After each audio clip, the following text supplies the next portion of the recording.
Hello, YouTubers, friends, compatriots, bootlickers, yourselves, dead-slice serfs, peasants, vassals. It is I, a useful idiot, and today I want to talk about why democracy fails in third world countries. More specifically, why democracy fails in post-colonial countries. And I want to bring up this topic and focus in more on this topic because, as my regulars know, in video after video about country after country that the United States and or NATO gets involved in, we find these same patterns, these same profiles. And there seems to be some commonalities in the post-colonial world, and there also seems to be some commonalities that show us why democracy has such a struggle in these colonial countries. And there seems to be a definite lineup of characteristics, and we're going to go over those today so we can discern why it is this phenomenon exists. And of course, a lot of these countries have only been in the so-called post-colonial world since the 1940s, 50s, and 60s. So a lot of these countries are fairly recent in their independence, and we find them through the 20th century and now in the 21st century struggling with the legacy of colonialism.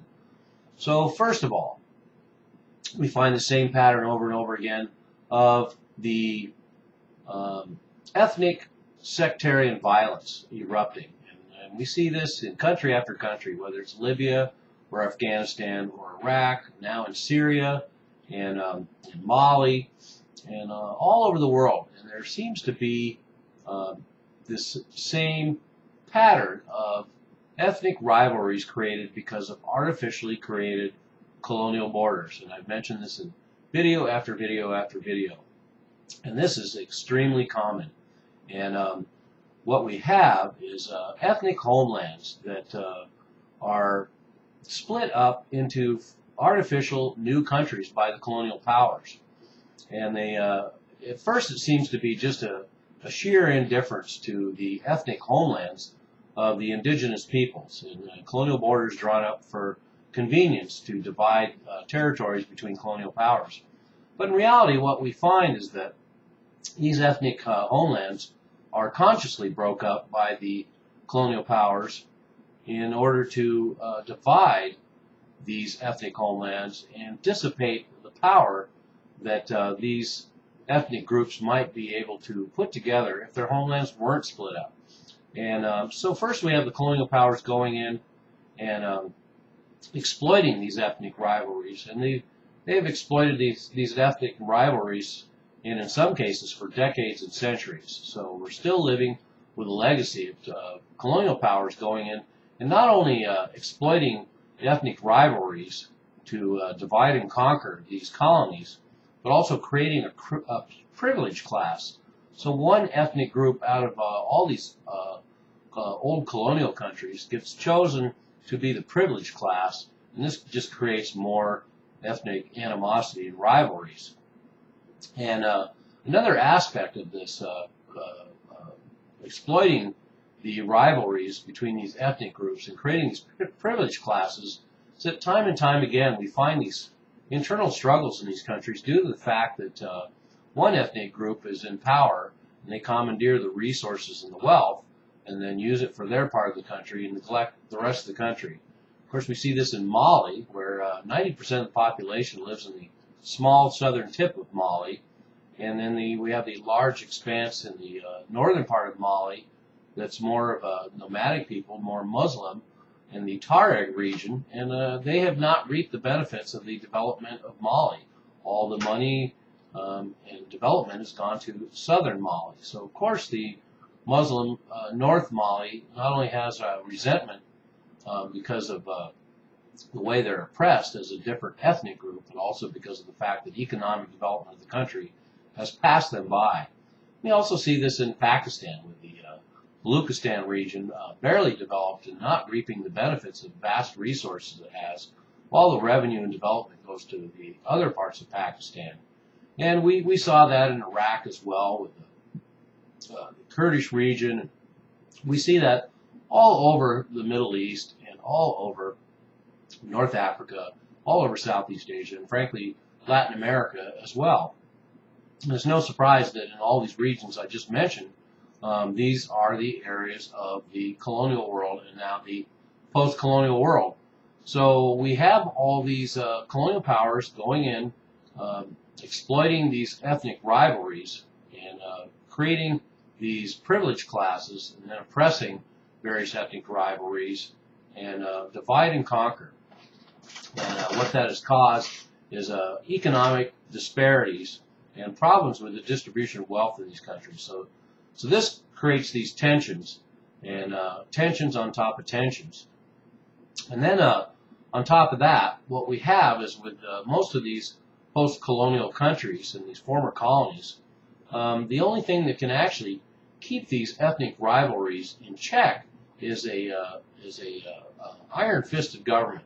So 9 times out of 10, we end up with military dictatorships, coup after coup after coup, and authoritarian, totalitarian governments. And one of the reasons why these develop in the post-colonial world is because that's what it takes to hold all these different ethnic rivalries together.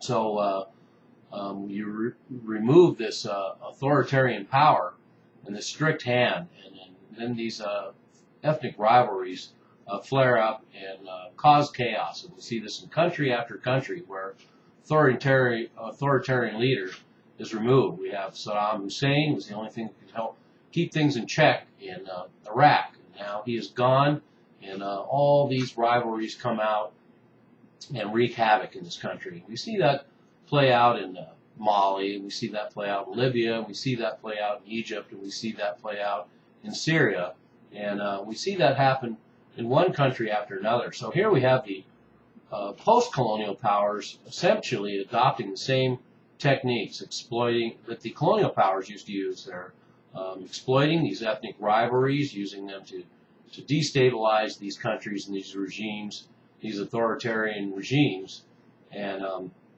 then we divide and conquer, and then have access to their resources, which is the same thing that the colonial powers, why they did that.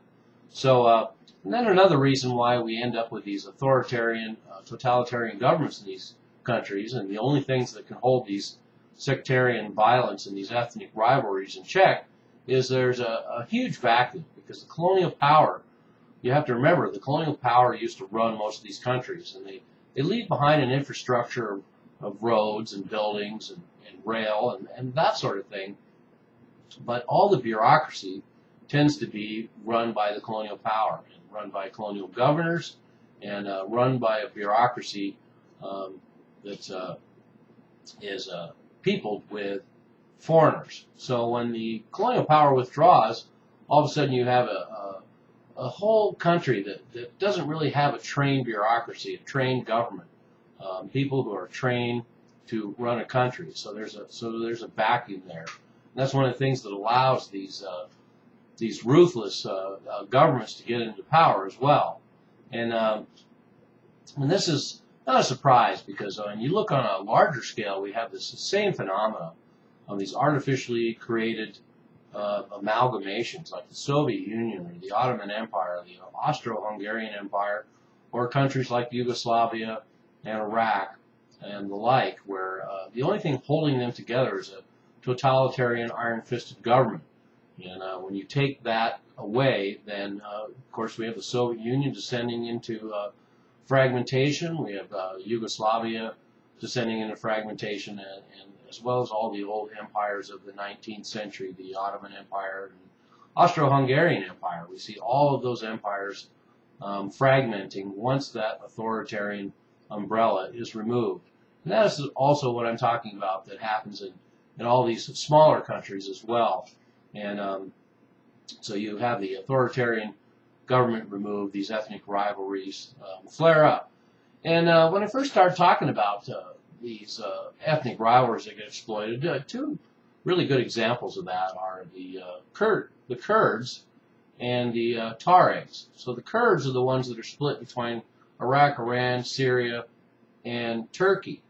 And so the colonial powers took the Kurdish homeland, split it between 4 artificially created countries with post-colonial borders, and we are paying the price now. And we see the same thing with the Tuaregs in North Africa, who find themselves in Mali and Chad and in Libya and Mauritania and Niger and that region, and their homelands are split up. And so these ethnic rivalries will continue to flare up, and these chaotic, failed states tend to spread their damage throughout the region. And once again, we see that in the Middle East, and we see that in North Africa. So, and then finally, what we have is another reason why democracy fails in this post-colonial world, and a characteristic that marks all these countries that I seem to talk about over and over and over, is not only do we have these weak, corrupt figures and groups taking control of these governments in these countries and filling these vacuums left by a retreating colonial bureaucracy. And what we find is that they get into power, and they are even more corrupt than the colonial governments that used to rule them. And so we have this influx of investment, which they siphon off the wealth. We get the influx of foreign aid and flat-out bribes from foreign governments, including the United States. And so this corruption is just encouraged. And in fact, the fact that there is a pattern worldwide of the United States supporting all kinds of heinous and despicable governments all over the world just so we can have our economic interests satisfied and get access to the resources. And this has only encouraged those sort of governments. And of course, we've ended up with those sort of corrupt governments all over Africa that we've propped up, and now we're going back into a lot of those same countries to help them quell the post-colonial world of ethnic tensions and rebellions. So anyway, I hope that makes it a little clearer why we see the same pattern happening in country after country after country, and why we have these problems that are very predictable, because they're all the result of the colonial world and the post-colonial world, these artificial borders, and the divide and conquer mentality of both the colonial powers and now, in our modern era, the post-colonial powers. So there's today's lesson. I'm a useful idiot. Don't you be one too.